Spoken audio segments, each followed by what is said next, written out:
Itu yang menafikan tauhid, bentuk yang menafikan tauhid. Baik, mengapa disebutkan ulama dan umara? Disebutkan ulama dan umara, ya, tidak disebutkan selain itu, ya. Misalnya az-zuhad, orang-orang yang zuhud, ya, atau yang lainnya. Disebutkan umara, ulama, mengapa? Karena mereka adalah orang-orang yang di tangan mereka biadihim al-irsyad wad dilalah. Jadi mereka pemegang keputusan dalam hal irsyad, memberikan nasihat, petunjuk, petuah, ya. Siapa yang pegang itu? Para ulama. Mereka marja, mereka tempat kembali, ya. Jadi di tangan mereka ada irsyad wad dilalah. Bayangkan, ya, dalam sebuah daerah atau mungkin sebuah negara, jika orang yang dianggap alim di tempat itu telah berfatwa, telah menetapkan dan mengarahkan, maka kita dapatkan bahwa an-nas, manusia terkadang lebih kuat untuk diarahkan oleh orang-orang alim dibanding oleh umara, ya kan? Mereka kadang begitu percaya kepada orang alim hingga justru tidak mendengarkan perkataan umara, para pemimpin mereka, ya kan? Menunjukkan bahwa ulama lahum quwwah, mereka punya kekuatan. Kekuatan apa itu? Dua tadi. Quwwatul irsyad wa dilalah. Kekuatan dalam irsyad, penjelasan dan menunjuki manusia. Dan Nabi mengatakan, inna minal bayani la sihra. Di antara penjelasan ada yang merupakan sihir. Ya, bahwa manusia akan berjalan seperti terhipnotis hanya karena agitasi, ya, pembakaran semangat yang diajukan oleh seorang yang berbicara, yang dia dianggap sebagai orang yang berilmu. Kan? Baik. Itu sebabnya disebutkan dia ulama, bukan zuhad, bukan orang-orang yang zuhud, ya. Karena mereka memiliki ilmu, ya. Sebaliknya disebutkan pula al-umara. Mengapa? Karena mereka juga punya dua kekuatan. Mereka punya kuah, ya. Kuah apa? Kuwatut tasarrufi, kekuatan untuk berbuat dan bertindak, wat tanfidz, atau kuwatul ilzam wat tanfidz. Mereka punya dua kekuatan. Kuwatu apa? Ilzam, mereka bisa memaksa. Karena terkadang penguasa memiliki kekuatan, ya kan? Ada pasukan di belakang mereka, ada orang-orang yang diatur oleh mereka, maka mereka disebut penguasa. Maka mereka punya ilzam. Jika penguasa telah mengatakan tidak, harus begini, maka mungkinkah ada di antara masyarakat yang mungkin untuk menolak? Tidak, ya. Karena mereka melihat bahwa mereka tidak punya kekuatan untuk menolak. Sedangkan penguasa mereka memiliki kekuatan ilzam. Dan yang kedua, selain kekuatan untuk memaksa ilzam, mereka punya kekuatan tanfidz, yaitu melaksanakan. Tanfidul umur, ya. Orang semata saja mungkin ingin berbuat kebaikan. Satu orang mungkin bisa berbuat kebaikan dan mengajak orang kepada kebaikan, tetapi dia hanya mampu berbuat kebaikan sebatas kemampuannya. Jika telah capek tubuhnya, ya kan, haus dan lapar, maka ia akan berhenti dari berbuat kebaikan itu, ya kan. Adapun penguasa, dia bisa memerintah. Lahu awan, dia punya pembantu-pembantu. Tolong urus masalah ini, tolong bantu yang itu. Maka setelah capek digilir, ya. Maka dengan demikian dia punya kuat tanfidz. Maka tidak perlu dia kemudian harus terjun ke setiap medan, tentu saja, kan? Karena akan habis nanti tenaganya di situ. Cukuplah dia mengarahkan, membagi-bagi pekerjaan, ya man, ya. Namanya pemborong, man, ya. Maka dia tidak mesti dia harus terjun langsung, ya. Cukup dia mengarahkan. Sebab kalau kemudian dia terjun, akan tersibukkan mungkin pikirannya dengan pekerjaan yang dihadapinya dan terbengkalailah pekerjaan yang lain yang harusnya diurus pula. Maka dia punya apa? Kuwatut tanfidz, kekuatan dalam melaksanakan dengan mengarahkan dan membagi-bagi tugas. Maka kedua perkara ini, dua perkara yang satu sisi punya potensi yang besar dalam kebaikan. Ya, jika seorang alim mengajak kepada kebaikan, maka mereka kadang lebih ditaati daripada penguasa. Jika penguasa mengajak kepada kebaikan, mereka punya kekuatan untuk memaksa yang tidak dimiliki oleh ulama hanya punya kekuatan lisan, kekuatan kalimat-kalimat, ya kan? Tapi kekuatan tenaga dimiliki oleh penguasa. Nah, kalau begitu, dalam hal potensi kebaikan mereka besar, namun juga mereka punya potensi untuk kejelekan. Ya, seorang alim karena ilmunya, ketika ia berijtihad dengan ijtihad yang salah, ketika dia menetapkan hukum-hukum yang keliru, maka orang pun akan mentaatinya dan mengikutinya dan mengatakan, tidak layak kita menyelisihi orang alim ini. Nah, jika dikatakan bahwa tidak, orang alim ini mungkin salah, maka dia akan membantah dan mengatakan, mana mungkin orang alim salah. Dan kalau orang alim mungkin salah, kamu pun lebih mungkin berbuat kesalahan. Lebih baik salah bersama ulama daripada salah bersama juhala, gitu ya. Lebih baik salah bersama ulama daripada salah bersama juhala. Padahal sesungguhnya kesalahan sama saja. Jika dia masuk dalam perkara menghalalkan apa yang diharamkan Allah, atau sebaliknya, maka dia adalah bentuk menjadikan ulama tadi sebagai arbab, al-mutasarrif, ya, yang dia sebagai penentu keputusan mengarahkan umat dalam perkara yang menyelisihi ketetapan Allah Subhanahu wa taala. Jelas ya? Itu ulama. Demikian pula umara, dia punya kekuatan untuk memaksa, disangkanya kebaikan, maka ia pun mengatakan ini harus diterapkan. Padahal ternyata membawa dampak buruk, ya, dan penyimpangan dari ketaatan kepada Allah Subhanahu wa taala. Maka lihat ternyata besarnya perkara ini. Oleh karena itu ini perkara yang hendaknya kita ingat. Dan dia di antara bentuk perkara yang disebut dengan hakimiyatullah, penetapan sifat hakimiyah Allah, bahwa il hukmu illa lillah, bahwa hukum hanyalah milik Allah, yang menghalalkan dan mengharamkan hanyalah Allah. Ya. Oleh karena itu kita harus waspada dari perkara ketaatan kepada ulama dan umara dalam menghalalkan apa yang diharamkan dan mengharamkan apa yang dihalalkan. Jelas ya? Jadi dampaknya yang besar sehingga Syekh menyebutkan perkara ini. Bukan bahwa beliau menginginkan kita untuk melecehkan para ulama. Ya, faluhumu al-ulama masmumah. Dagingnya para ulama itu beracun. Menggibahi ulama tidak seperti menggibahi orang biasa. Ya. Karena di samping engkau telah memakan bangkai saudaramu, dia pun adalah bangkai orang yang muhtaram, yang haruslah dihormati, itu para ulama. Dia pun adalah bangkai yang beracun. Jika engkau memakannya, maka kau akan binasa, rusaklah agamamu. Faluhumul ulama masmumah. Wa'adatu an-nasi fi muntaqisihi ma'lumah. Dagingnya para ulama itu beracun, dan kebiasaan yang terjadi pada orang-orang yang merendahkan para ulama maklumah, sudah ma'ruf, diketahui bahwa mereka akan akhirnya jatuh dan hancur, ya kan? Tetapi di sini Syekh tidak menginginkan kecuali menunjukkan kepada kita adanya hakimnya Allah, bahwa hukum hanyalah milik Allah, siapapun dia. Tidak boleh kita jadikan perkataannya sebagai dalil untuk menolak hukum Allah dalam Al-Quran dan Sunnah Nabi yang sahih. Tidak boleh, siapapun dia, ya kan? Maka ini menjadi permasalahan, ya. Demikian pula umara. Sesungguhnya bukan berarti Syekh rahimahullah ta'ala ingin menjadikan kita bersikap meremehkan umara, atau kemudian tidak taat kepada pemimpin dan penguasa kaum muslimin. Tidak. Tetapi sesungguhnya innamat ta'ata fil ma'ruf.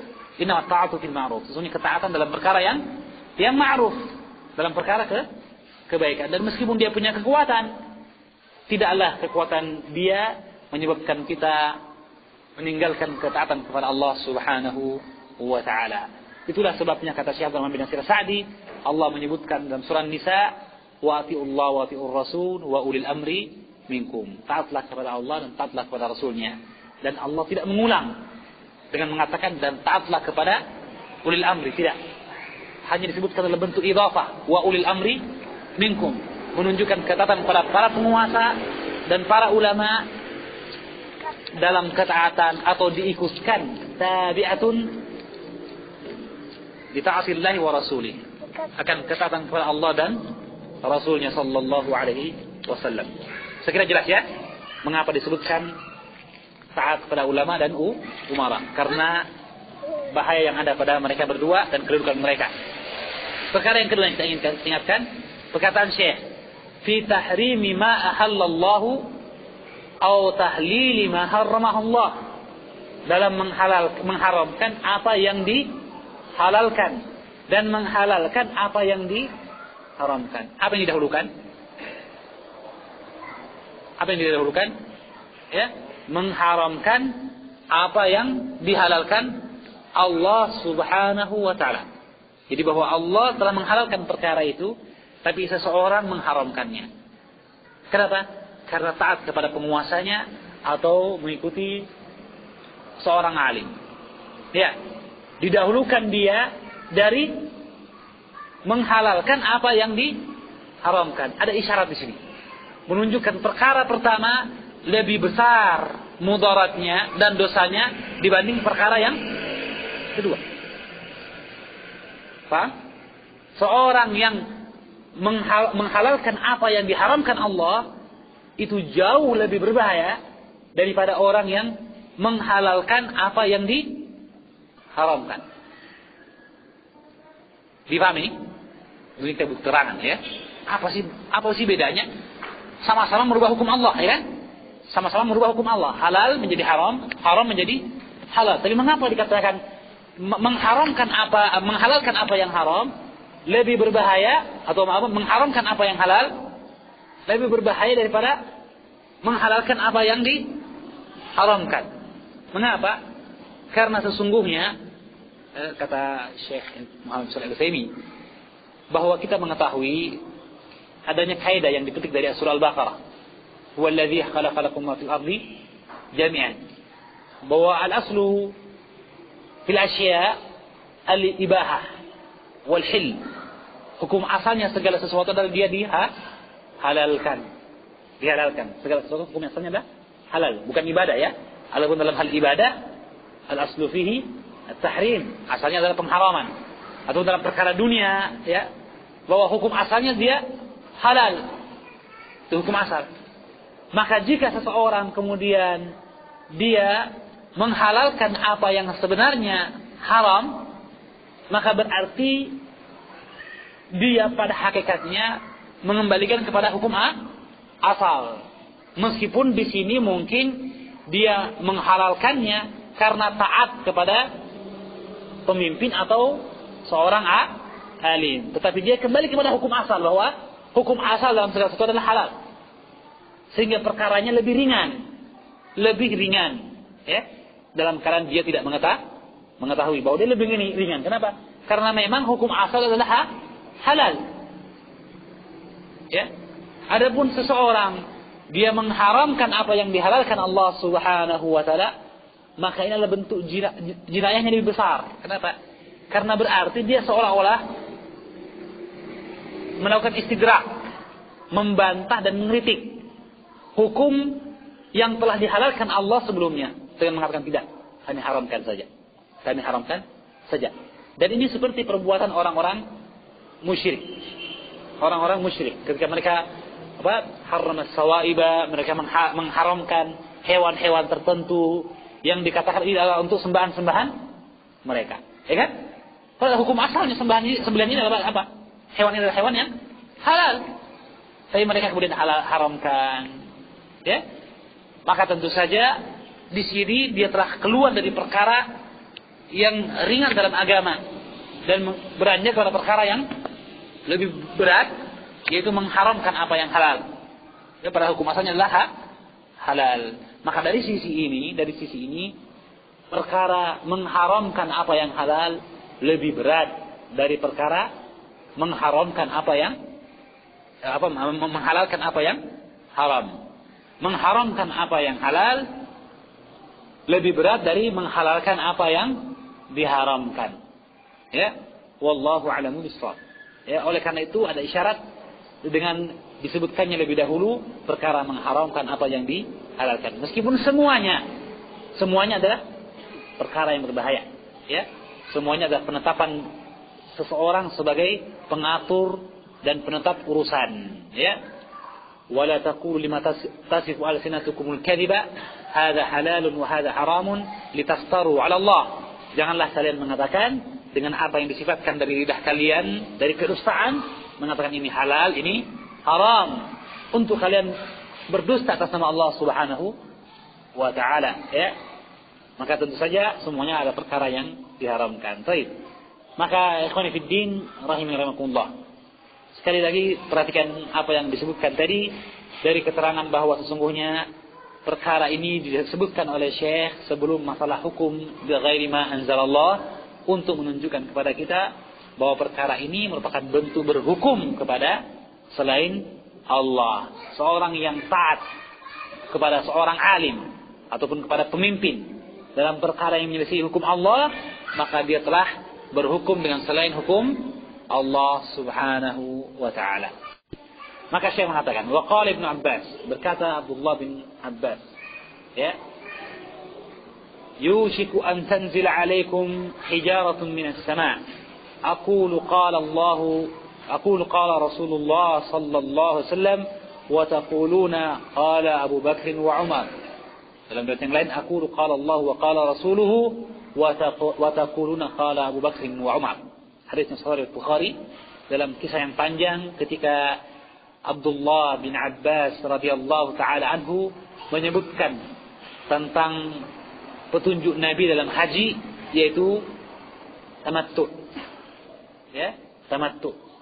Yang disyariatkannya tamattu, yang Rasulullah sampai berhasrat seandainya beliau tidak membawa hadyu, maka pastilah beliau akan bertamattu, ya. Maka menunjukkan bagi kita keutamaan tamattu. Dan sebagian ulama menetapkan hukumnya wajib. Jadi ada pendapat dari Abdullah bin Abbas.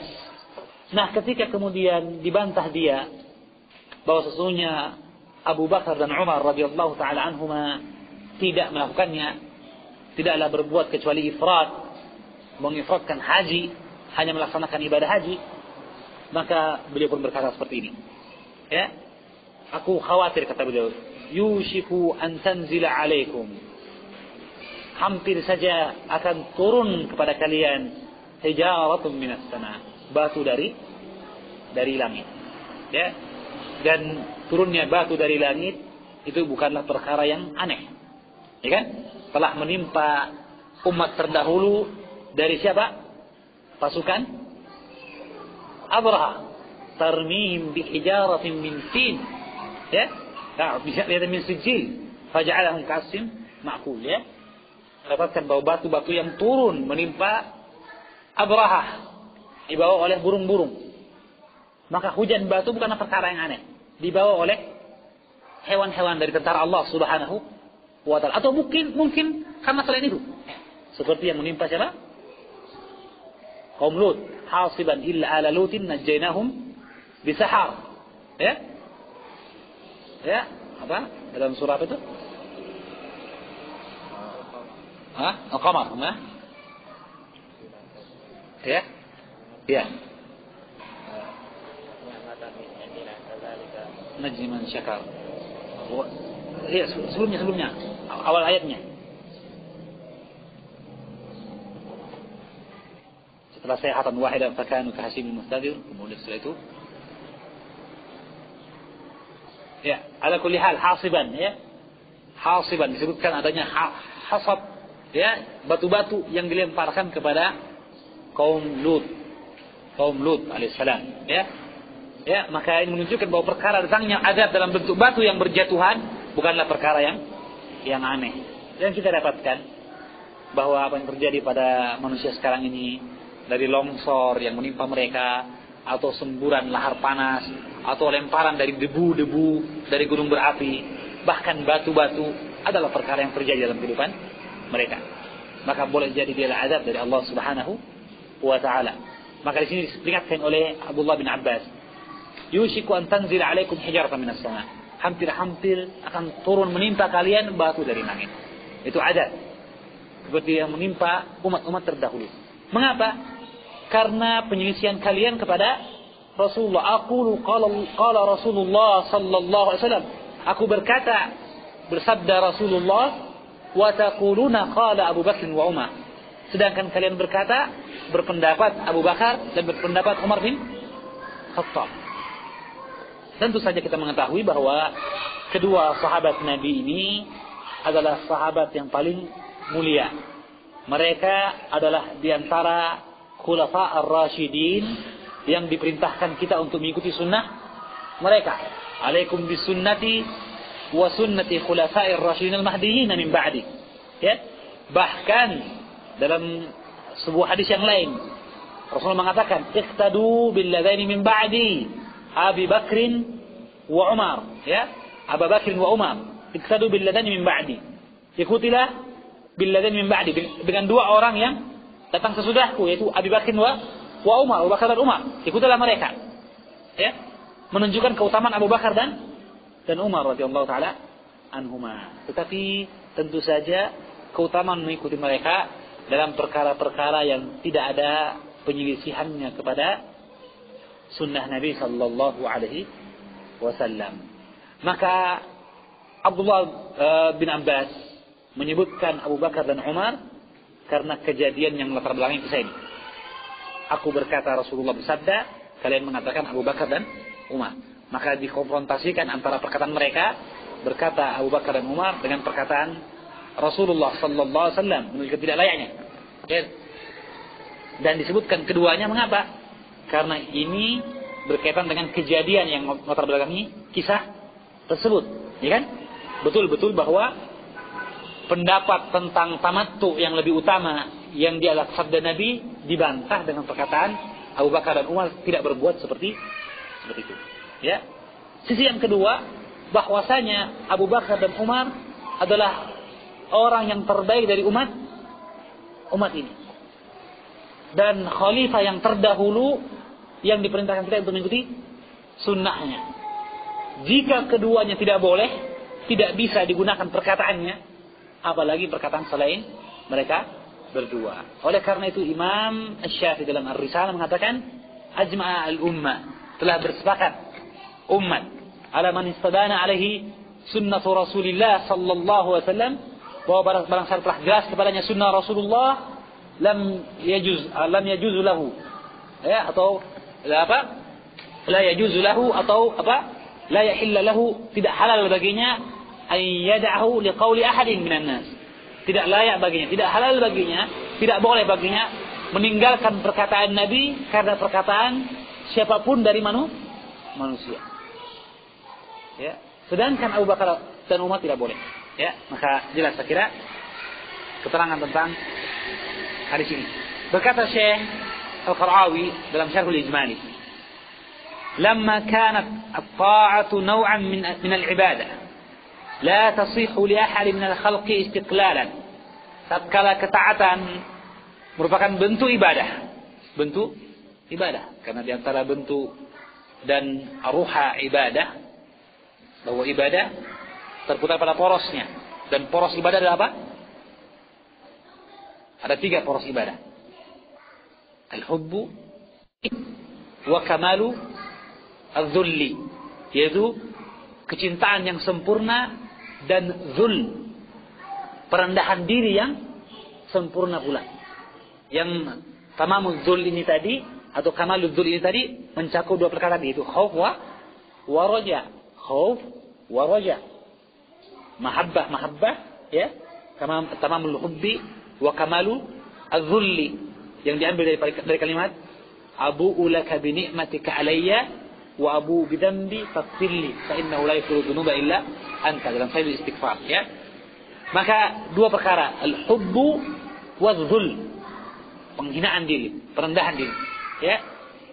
Yang keduanya adalah bentuk dari ketaatan atau mengantar kepada ketaatan. Tidak ada ketaatan tanpa adanya mahabbah wal-dhul. Tidak akan ada ketaatan tanpa adanya kecintaan dan pengakuan akan kehinaan diri. Karena Allah mengatakan, "Qul in kuntum tuhibbunallah fattabi'uni." Dikaitkan kecintaan kepada Allah dengan mengikuti sunnah Nabi, sunnah Rasul. Ya kan? Menunjukkan tidak ada ibadah tanpa adanya kecintaan, dan kecintaan mengantar kepada ketundukan. Sebagaimana i'tirafun nas, pengakuan manusia akan kehinaan dirinya, Ya abu laka bi ni'mati alayya wa abu bi dhanbi. Jadi i'tiraf bin ni'mah, pengakuan akan nikmat. Karena dia mengharapkan nikmat, raja. Dan i'tiraf wa abu laka bi dhanbi. I'tiraf bil dzunub, pengakuan akan dosa, karena dia itu takut akan dosanya. Mengantar dia untuk taat pula. Mengantar dia untuk taat. Maka taat tidak akan ada tanpa adanya mahabbah dan adzul. Ya. Dan sebaliknya pula, ketaatan merupakan bentuk pencerminan dari mahabbah dan dzul. Jelas. Seorang yang taat pada sesuatu, pastilah dia cinta kepadanya atau karena merendahkan dirinya di hadapan orang yang ditaatinya itu, ya. Maka kalau begitu, dibolehkan seseorang untuk cinta dan taat, menundukkan diri kepada orang lain sebatas apa yang dibolehkan oleh Allah dan Rasulnya. Jika terjadi pertentangan, maka dia harus dahulukan kecintaan kepada Allah dan penghinaan diri kepada Allah Subhanahu wa taala. Ingat, oleh karena itu Nabi sallallahu alaihi wasallam tatkala dia sampai pada derajat yang sempurna dalam ketakwaan dan iman, maka dia mengatakan, "Lau kuntu muttakhidan ahadan khalila lattakhadtu Abu Bakr khalila." Seandainya aku mengangkat seseorang sebagai khalil, kekasih dan kecintaanku, akan aku angkat Abu Bakar sebagai kekasih dan kecintaanku. Walakinni khalilullah. Tapi aku adalah kekasih Allah Subhanahu wa taala. Menunjukkan ketaatan kecintaannya sepenuhnya kepada Allah. Dan itu adalah sifat orang-orang beriman. Walladzina amanu asyaddu hubban lillah. Jelas ya? Maka menunjukkan kepada kita ketaatan seseorang menunjukkan kecintaannya atau penghinaan dirinya. Artinya kerendahan dirinya, pengakuan akan kerendahan dirinya kepada yang ditaati itu. Karena itu, kata Syekh sekali lagi, lamma kanat at-ta'atu naw'an min al-ibadah. Tatkala ketaatan adalah suatu bentuk dari bentuk ibadah. La tasihhu li ahadin min al-khalqi. Maka tidak boleh, tidak sah kepada siapapun dari makhluk ciptaan Allah istiqlalan, secara bersendiri. Yang boleh adalah secara tabi', mengikuti. Yaitu ikut dalam ketaatan kepada Allah dan Rasulnya. Ati'ullaha wa ati'ur Rasul wa ulil amri minkum.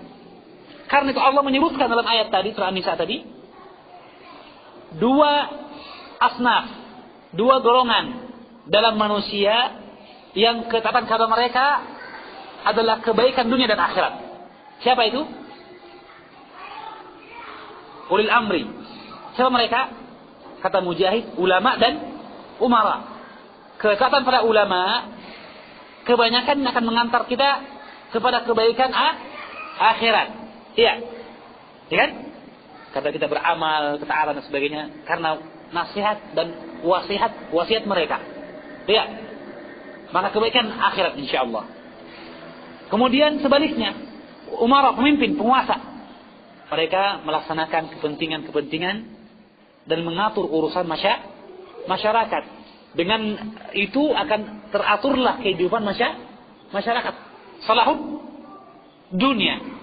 Kebaikan bagi dunia. Salahuddin wa salahud dunia. Kebaikan dunia dan akhirat.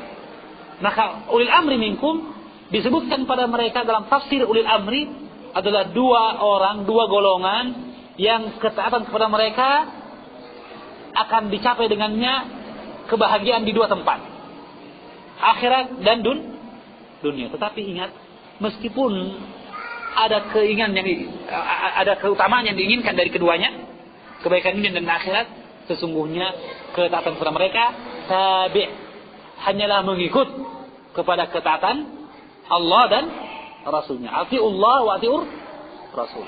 Jelas ya? Maka di sini perkara yang penting di sini ya.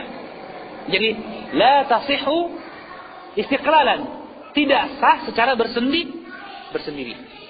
Bukan berarti tidak boleh taat, tidak ya. Tapi bahwa kita taat kepada mereka dalam ketaatan kepada Allah dan Rasulnya karena perintah Allah. Illa idza kanat mutamassyatan ma'a ta'atillahi wa rasulih, kecuali ketaatan kepada mereka itu makhluk-makhluk tadi sejalan dengan ketaatan kepada Allah dan Rasulnya sallallahu alaihi wasallam. Maka angkara Ibnu Abbas radhiyallahu anhuma 'ala alladziina qaddamu ra'ya Abi Bakr wa Umar fi nusukil haji. Maka Ibnu Abbas karena demikian ini, karena ketaatan adalah bentuk ibadah yang tidak boleh bersendiri kepada siapapun kecuali haruslah sejalan dengan ketaatan kepada Allah dan Rasulnya, maka Ibnu Abbas mengingkari orang-orang yang mendahulukan pendapat Abu Bakar dan Umar, mendahulukan pendapat mereka berdua dalam masalah manasik haji ala ma rawahu huwa an Muhammadin Rasulillah sallallahu alaihi wasallam, mendahulukannya dari apa yang beliau riwayatkan dari Rasulullah Muhammad sallallahu alaihi wasallam, nabi yang dia adalah uswatun hasanah, nabi yang dalam ketaatannya adalah kewajiban, nabi yang melanggar sunnahnya diancam dengan kebinasaan, nabi yang bersabda lita'khudhu anni manasikakum, ambillah dariku haji, manasik haji kalian. Wa hadzarahum min ghadabillah wa sukhtihi wa sakhatihi wa uqubatihi al-ajilah, dan beliau mengingatkan mereka dari kemurkaan Allah, ya, kemarahan Allah dan siksaannya yang ajilah, yang segera datang, ajilah itu di dunia. Hadza fi man qaddama ra'ya Abi Bakr wa Umar wa huma. Ini bagi orang yang mendahulukan pendapat Abu Bakar dan Umar. Wa huma dan keduanya sudah ma'ruf diketahui, ya, bahwa kita harus mendahulukan keduanya ini. Dan ada perintah untuk mengikuti sunnah-sunnah mereka, bahkan wasiat dari Nabi, lita'khudhu iqtadu bil ladani min ba'di, ikutilah dua orang sesudahku. Tapi maksudnya ikutilah mereka dalam perkara-perkara yang tidak menyelisih perintahku. Adapun dalam perkara yang menyelisih perintahku, maka tidak. Oleh karena itu Abu Bakar As-Siddiq tidak boleh taat kepada Umar bin Khattab radhiyallahu taala anhu dalam misalnya pembagian atau penetapan dalam ijtihad yang dilihat oleh Umar bin Khattab untuk mengatakan haruslah ada pembatasan mahar. Mahar tidak boleh terlalu berlebih-lebihan para wanita. Maka dia pun menetapkan dalam suatu khutbahnya, mengatakan mengapa wanita terlalu tinggi menetapkan mahar. Ya kan? Maka berdirilah seorang wanita mengatakan, mengapa engkau melarang apa yang telah disebutkan Allah, wa taitum ihdahunna qintara, dan kalian telah memberikan seorang di antara para wanita ketika melamarnya, ketika menikahinya, qintar, perbendaharaan dari emas yang banyak. Maka kata sang wanita, Allah saja menetapkan mahar seperti itu, artinya boleh seperti itu. Mengapa engkau membatasinya? Maka rujulah Umar bin Khattab, ya. Maka kita dapatkan tidak boleh sekalipun Abu Bakar As-Siddiq taat kepada Umar bin Khattab. Sebaliknya Umar bin Khattab tidak boleh pula taat kepada Abu Bakar As-Siddiq dalam perkara yang terang dan jelas. Dalam perkara terang dan jelas, ya, seperti misalnya walaupun ini masalah ijtihadiyah awalnya, dalam perkara Usara Badrin, tawaran perang Badar, di mana Rasulullah berijtihad mengikuti pendapat dan isyarat dari Abu Bakar As-Siddiq untuk menukar mereka dengan uang tebusan untuk memperkuat pasukan kaum muslimin yang butuh tambahan persenjataan. Maka turunlah teguran dari Allah menunjukkan persetujuan Allah dengan pendapat yang dilihat oleh Umar bin Khattab. Itu apa? Agar mereka dibunuh. Engkau menetapkan si fulan untuk membunuh saudaranya atau bapaknya atau keluarganya dari golongan tawanan perang ini, tidak ditebus, ya, subhanallah. Maka kita dapatkan keduanya keduanya orang yang punya kedudukan tentu saja dalam Islam. Fa kaifa biman qaddama ra'ya ghairihima, bagaimana pula dengan orang yang mendahulukan pendapat selain Abu Bakar dan Umar, sekalipun itu pendapat Imam Syafi'i atau Imam Ahmad atau bahkan Ibnu Taimiyah ataupun lainnya dari para ulama. Mendahulukannya dari kitab Allah dan sunnah Nabi sallallahu alaihi wasallam, maka tidak boleh. Tidak boleh. Lebih dikhawatirkan datangnya azab. Ya. Saya kira jelas. Adapun faedah dari perkara yang disebutkan dari riwayat Ibnu Abbas ini, yang dari riwayat Bukhari, ya. Pertama, bayanu fadli Ibnu Abbas wa diqqati fahmihi. Bayanu fadli Ibnu Abbas wa diqqati fahmihi. Penjelasan akan keutamaan Abdullah bin Abbas. Abdullah bin Abbas. Wa diqqati fahmihi, dan kejelian pemahamannya. Pemahamannya begitu jeli, teliti. Ya. Dan kita tahu bahwa Ibnu Abbas adalah salah seorang di antara anggota Majelis Syura Umar bin Khattab radhiyallahu taala anhu. Ya. Tapi ternyata dia pun menyelisih apa yang dilihat oleh Umar bin Khattab ketika itu bertentangan dengan sabda Nabi sallallahu alaihi wasallam. Jadi menunjukkan kepada kita keutamaan Ibnu Abbas dan kejelian pemahamannya. Yang kedua, la yultafatu li ayyi ra'yin yukhalifu al-kitab was sunnah mahma kana masdaruhu. Tidaklah dipandang kepada pendapat siapapun atau pendapat apapun. La yultafatu li ayyi ra'yin.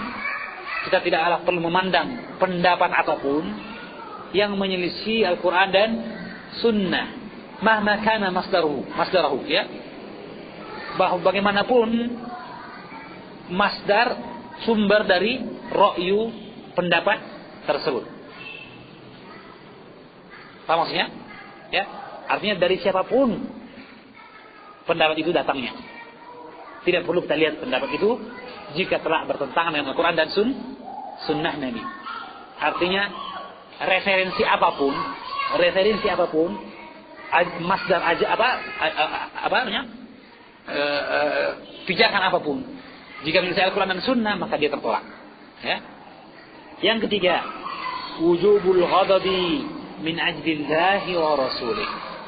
Wujubul ghadabi min ajlillahi wa rasulih. Wajibnya marah karena Allah dan Rasulnya. Jadi di sini Ibnu Abbas marah, murka. Bukan karena intisalan li nafsi, bukan karena membela pendapatnya, ya, atau hubban li tarausi, atau karena mengharapkan supaya dapat kedudukan dan disegani dan dihormati, bukan. Tapi apa?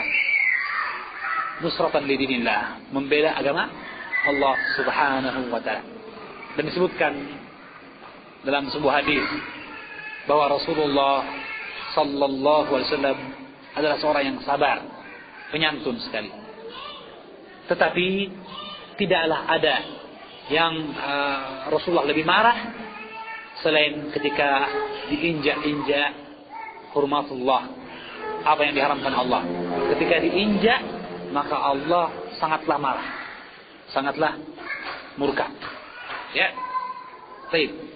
Tapi di satu sisi kita dapatkan juga Nabi sallallahu alaihi wasallam terkadang melihat sesuatu yang dia adalah bentuk kemurkaan, bahkan bentuk penyepelean akan perkara syiar Islam. Tetapi tatkala Rasulullah melihat orang yang berbuat adalah orang yang jahil, orang yang butuh ta'lim, maka Rasulullah meninggalkan tasyni', menyalahkan dengan keras, bahkan memperingatkan para sahabatnya. Siapa itu? Kisah Badui yang kencing di masjid. Ya. Subhanallah, bentuk kemungkaran apa lagi yang lebih besar dari itu? Masjid yang dia adalah rumah Allah, yang Allah mengatakan fi buyutin adinallahu an turfa'u yuzkara fiha ismuhu, rumah yang diizinkan untuk diangkat dan disebut nama Allah padanya, ya, untuk beribadah. Dijadikan semacam WC, tempat buang air. Bukan main. Wa man yu'azzim sya'air Allah, ya. Tidaklah bentuk mengagungkan syiar Allah kecuali dari hati yang takwa, dan orang ini tidak menyepelekan, kan?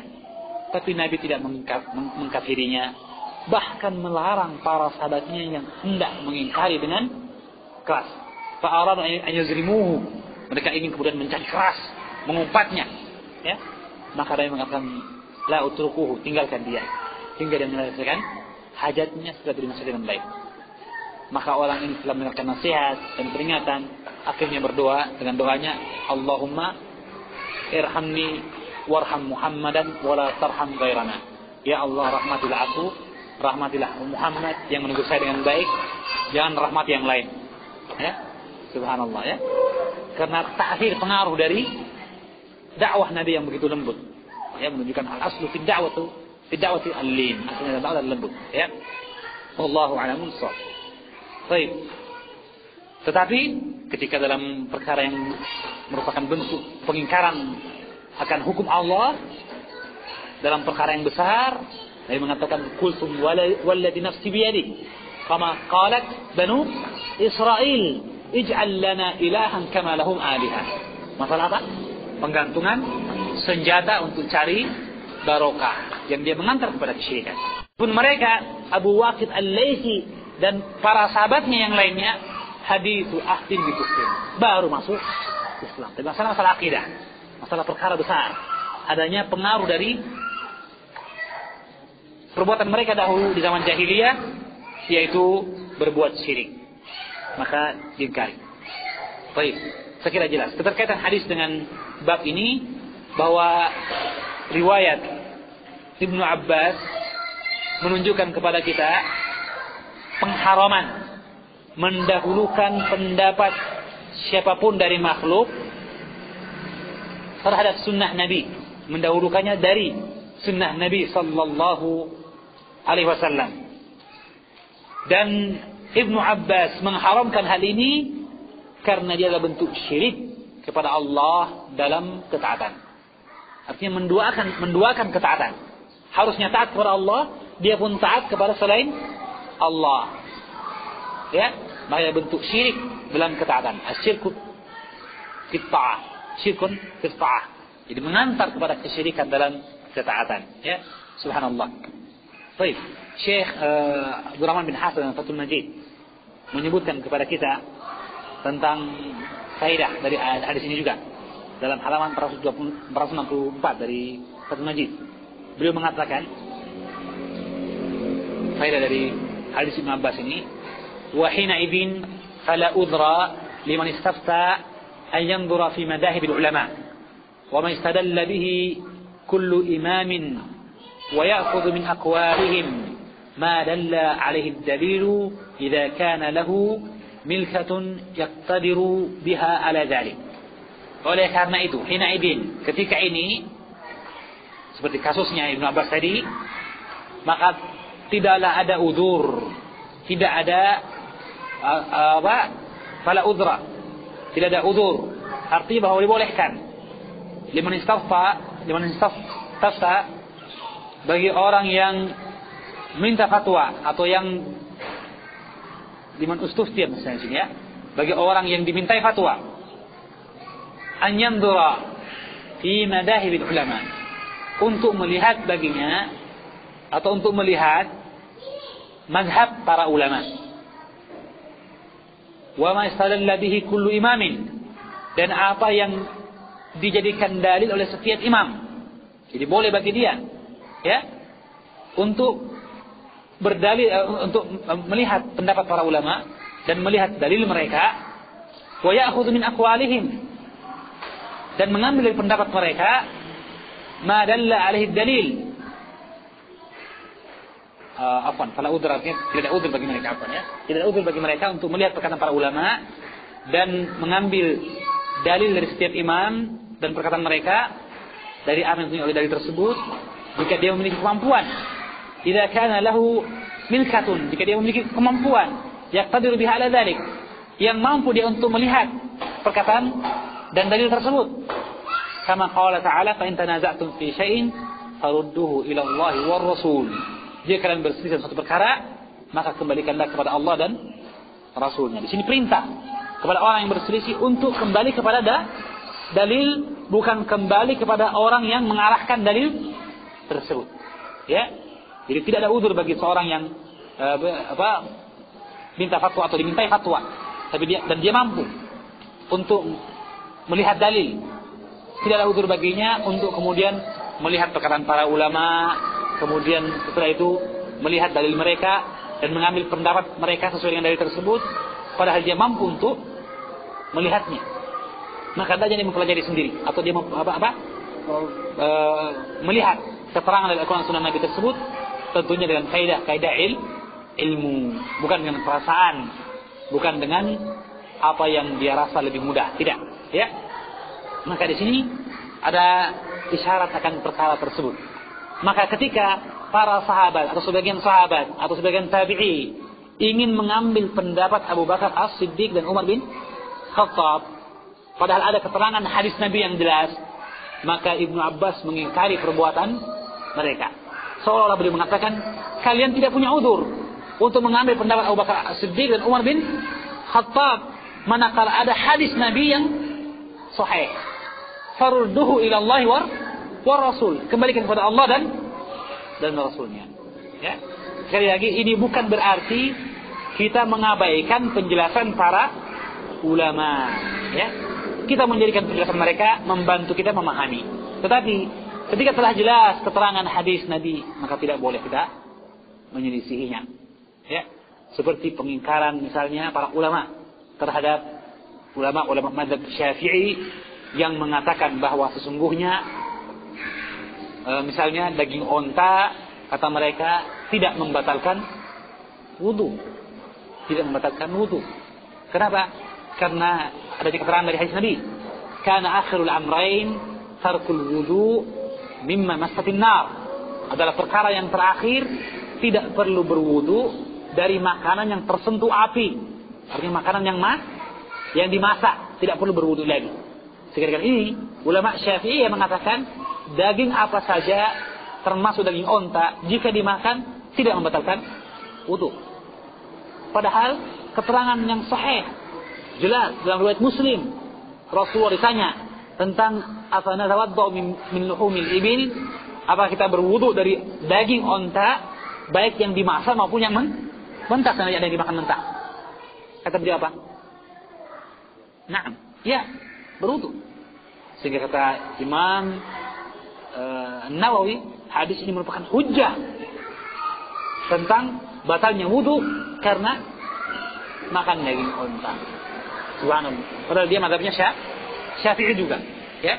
Maka menunjukkan kepada kita tidak ada uzur untuk menyelisih sabda Nabi dengan mengikuti pemahaman atau pendapat sebagian ulama yang menyelisih hadis tersebut. Jelas ya? Baik. Dalam bahagian yang lain, beliau mengatakan, wa ala hada, dan berdasarkan hal ini, fayajibul inkaru ala man taraka ad-dalila liqauli ahad min al-ulama kainan man kana. Oleh karena itu wajib mengingkari orang-orang yang meninggalkan dalil karena perkataan seorang ulama, siapapun orang yang melakukannya atau orang yang diikutinya. Wa nususul a'immati ala hadha, dan nas-nas para ulama di atas perkara ini, di pengingkaran. Wa annahu la yasugu taqlidu illa fi masail ijtihad, dan tidak boleh taklid kecuali dalam permasalahan ijtihad, allati la dalila fiha, yang tidak ada dalil padanya, yurja'u ilaihi min kitabin wala sunnah. Dan bahwasanya tidak dibolehkan taklid, ikut-ikutan, kecuali dalam permasalahan ijtihad yang tidak ada dalil dalam perkara tersebut yang bisa kita kembali kepadanya dari Al-Quran maupun sunnah Nabi. فهذا هو الذي عناه بعض العلماء بقوله لا إنكار في مسائل الاجتهاد. Inilah yang dimaksud oleh sebahagian ulama dengan ucapan mereka, la inkara fi masail ijtihad. Tidak ada pengingkaran dalam masalah ijtihad. Artinya dalam masalah ijtihad seorang boleh mentaklid perkataan orang alim. Tetapi dalam perkara yang jelas keterangannya bukan masalah ijtihadiyah, maka diingkari, bahkan terkadang dengan ingkaran yang keras, ya, kepada orang-orang yang menyelisih keterangan yang jelas tersebut. Jelas ini? Ya. Dan telah pernah diadakan daurah tentang hal ini, ya, dari perkataan Syekh Muhammad Abdul Wahab seputar masalah tidak ada pengingkaran dalam masalah ijtihad, ya. Adapun dalam masalah khilaf, maka mungkin diingkari tergantung dari bentuk mukhalafah, tergantung bentuk mukhalafah. Demikian pula pendapat Ibnu Taimiyah, Ibnu Qayyim dan yang lainnya.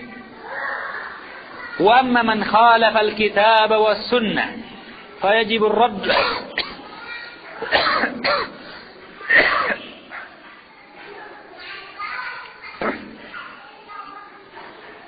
Adapun orang yang menyelisih Al-Quran dan Sunnah, maka wajib untuk membantahnya. Seperti perkataan Ibnu Abbas, Syafi'i, Imam Malik dan Imam Ahmad. Wa dzalika mujma'un alaihi, dan ini adalah perkara yang disepakati, seperti yang telah terdahulu dari perkataan Imam Syafi'i rahimahullah. Alhasil bahwa perkara tentang kewajiban mengikuti sunnah Nabi dan meninggalkan perkataan siapapun jika menyelisih dalil adalah perkara yang jelas. Dan tidaklah ahlus sunnah wal jamaah salafiyah dikenal kecuali dengan sikap mereka seperti ini, ya, bahwa ahlus sunnah wal jamaah tidaklah disebut sebagai ahlus sunnah wal jamaah kecuali karena i'tisam, berpegang mereka kepada sunnah, itu sunnah Nabi, thariqah Nabi dan para sahabatnya, dan al-jamaah bahwa mereka bersatu di atas kebenaran tersebut, di atas sunnah tersebut, ya. Adapun kelompok-kelompok yang lain, maka masyhur dalam perbuatan mereka dan merupakan prinsip dan acuan mereka mengikuti setiap perkataan orang yang memimpin mereka, orang yang membentuk dan mulai mendirikan gerakan-gerakan mereka. Baik. Selanjutnya asar yang berikutnya adalah perkataan Imam Ahmad bin Hanbal. Wa qala Ahmad bin Hanbal, ajibtu liqaumin arafu al-isnada wa sihhatahu yadhhabuna ila ra'i Sufyan wallahu ta'ala yaqul falyahdhar alladhina yukhalifuna an amrihi an tusibahum fitnatun aw yusibahum 'adabun alim. Atadri mal fitnah? Al-fitnatu asy-syirku la'allahu idza radda ba'da qawlihi an yaqa fi qalbi syai'un min az-zayghi fayahlika. Berkata Imam Ahmad, dan Imam Ahmad di antara imam yang sangat banyak perkataannya seputar masalah ittiba'ud dalil, mengikuti dalil, dan kewajiban mendahulukan perkataan Nabi dari perkataan siapapun dari manusia, ya kan? Imam Ahmad, ya. Maka beliau berkata, ajibtu liqaumin, aku heran dengan segolongan orang. Dan ajibtu, kata ajiba, ya, ini ada 3 makna. Ada 3 maksud biasanya. Ta'ajjub dalam bentuk ta'ajjub yang dia pujian. Ta'ajjub dalam bentuk pujian, ya. Perbuatannya menakjubkan. Menakjubkan artinya perkara yang bagus tetapi sulit dilakukan oleh orang yang lainnya, ya. Maka itu makna yang pertama, ta'ajjub. Bahwa dia ta'ajjub yang ada bentuk madah, ya. Seperti sabda Nabi, ajiba rabbuka min qunuti ibadihi. Allah ta'ajjub dengan kunuti ibadi, dari apa?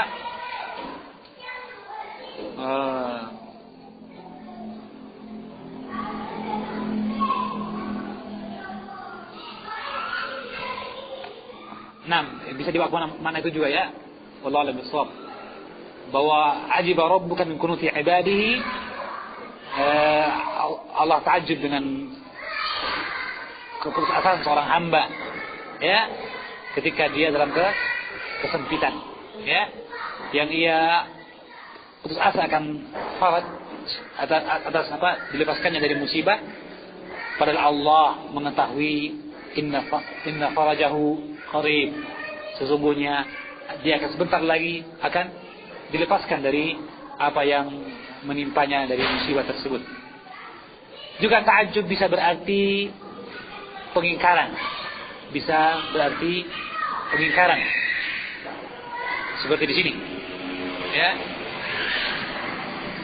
seperti di sini, ya, ajibtu liqaumin, makanya at-ta'ajjub lil inkar, ya, sungguh aneh dan mungkar perbuatan satu kaum. Kemudian makna yang lain dari ta'ajjub adalah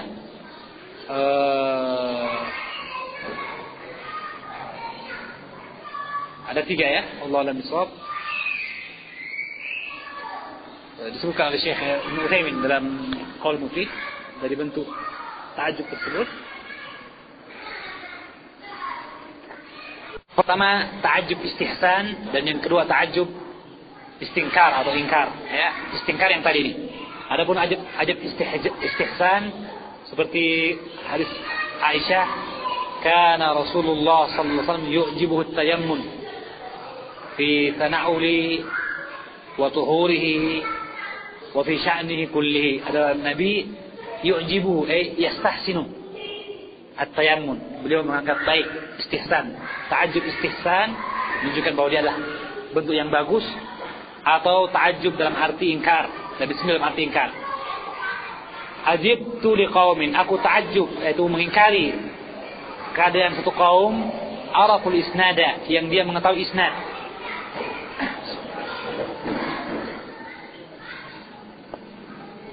Yang mereka mengetahui isnad, dan isnad banyak artinya, ya.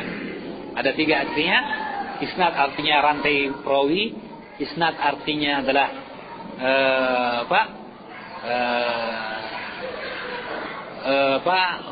musnad, artinya kumpulan hadis yang dia adalah dia menyebutkan perawinya, ya. Dan juga isnad berarti menyebutkan hadis musnadan, lengkap dengan rantai perawinya. Jadi menyandarkan. Asnadtul haditha artinya saya sebutkan perawinya satu persatu.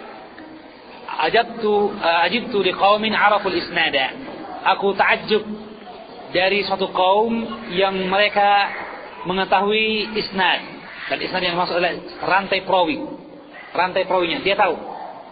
Wasihatahu, dan dia pun tahu akan kesahihan rantai perawi tersebut, sehingga hadisnya menjadi hadis yang sahih. Kemudian yadhhabuna ila Ra'i Sufyan, mereka berangkat atau berpendapat dengan pendapat Sufyan Ats-Tsauri, berpendapat dengan pendapat Sufyan Ats-Tsauri. Dan Sufyan Ats-Tsauri di antara Imam Ahlussunnah wal Jamaah, murid dari Imam Malik, ya, yang dia disebutkan oleh para ulama di antara para ulama yang juga memiliki mazhab. Dia punya mazhab tersendiri, mazhabnya Sufyan Ats-Tsauri. Tetapi inqarab, dia sudah musnah, hilang, ya.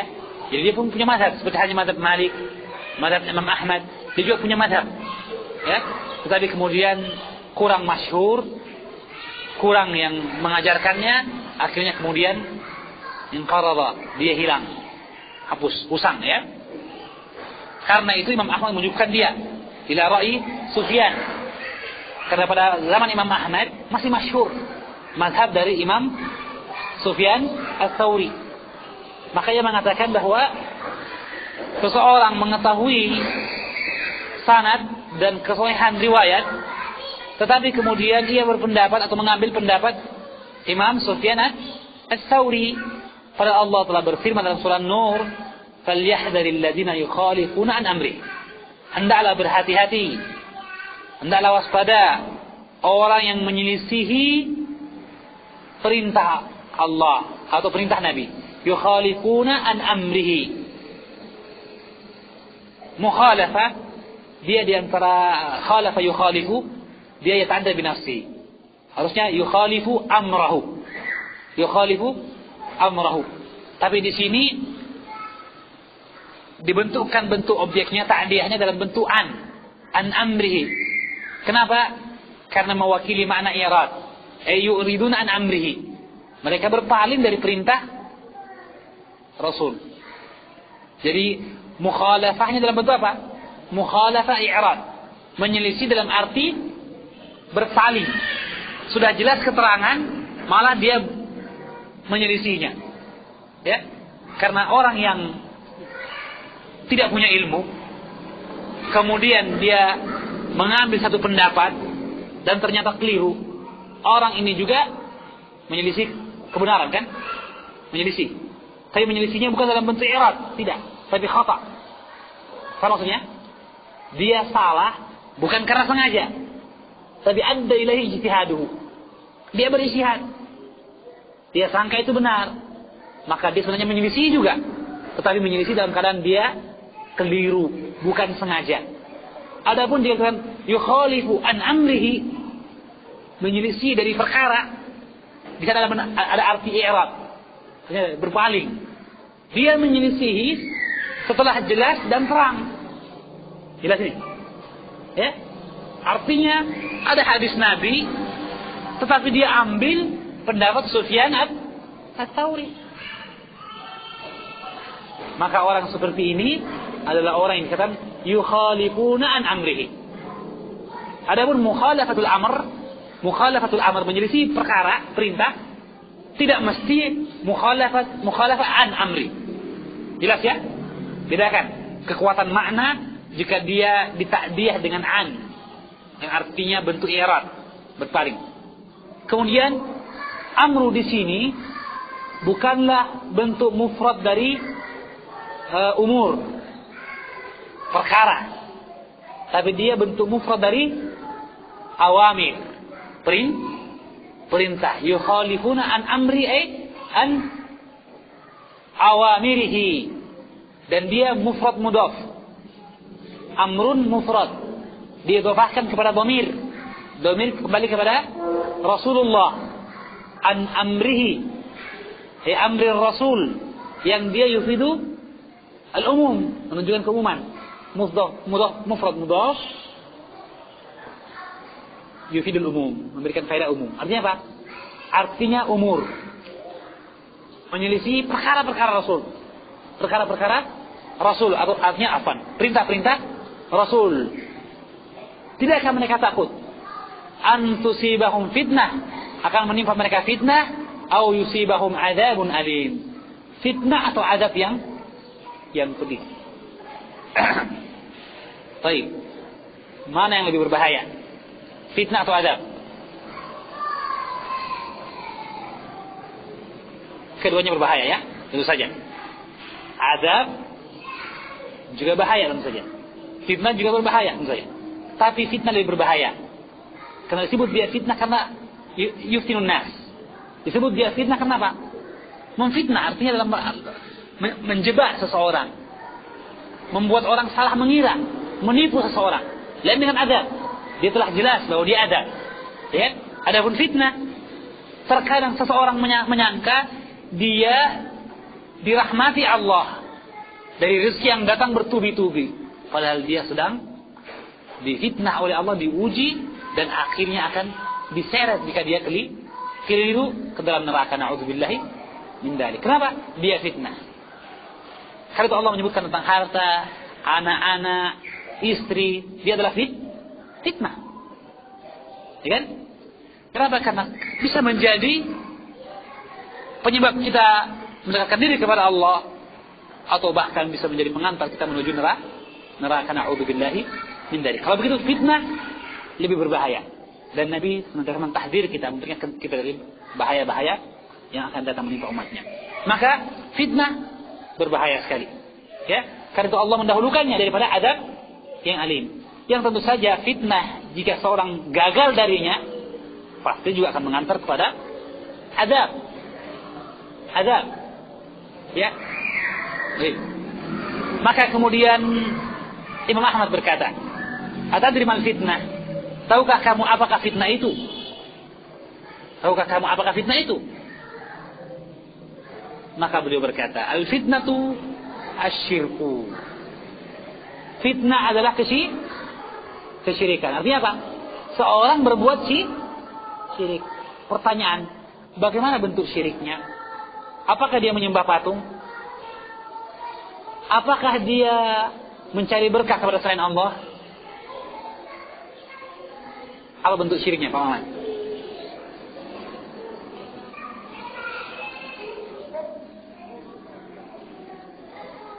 Apa? Ya, syirik dalam ketaatan. Itu apa? Menyelisihi, berpaling dari perintah Nabi sallallahu alaihi wasallam. Ada keterkaitan antara ayat dengan pendalilan dari Imam Ahmad. Atadri mal fitnah? Tahukah kamu apa fitnah itu? Al-fitnatu hiya syirku. Dialah syirik. Bukan syirik menyembah patung dan sebagainya, tidak. Tapi syirik engkau mendoakan ketaatan kepada Allah Subhanahu wa taala. Dan di antara ketaatan kepada Allah, taat kepada Rasulnya sallallahu alaihi wasallam. Sehingga engkau taat kepada Allah dan Rasulnya, tapi juga taat kepada selain Allah dengan menyelisih perintah Rasul. Baik itu kamu taat kepada orang yang alim atau kepada penguasa. Ya kan? Kata Imam Ahmad, la'allahu idza radda ba'da qawlihi, mungkin saja jika ia menolak sebagian perkataan Rasulullah, an yaqa fi qalbihi syai'un min az-zayg, akan terbetik dalam hatinya sesuatu dari tergelinciran zaid, fayahlika, maka dia pun binasa. Subhanallah. Imam Ahmad bin Hanbal mengingatkan kita dari menyelisih perintah atau perkara Rasul sallallahu alaihi wasallam dan mengkhawatirkan dari adanya zaid, ketergelinciran. Apa zaid? Zaid al-mail, kecenderungan, kesondongan. Yang dia bukanlah bentuk keberpalingan, belum dari arah barat ke timur, belum. Baru mungkin dari barat ke barat daya atau barat laut, masih cenderung. Tapi Imam Ahmad telah memperingatkan. Mengapa? Karena belok yang sedikit jika diteruskan dan dilanjutkan, jadinya apa? Ya, jadinya apa? Belok yang sedikit semakin jauh.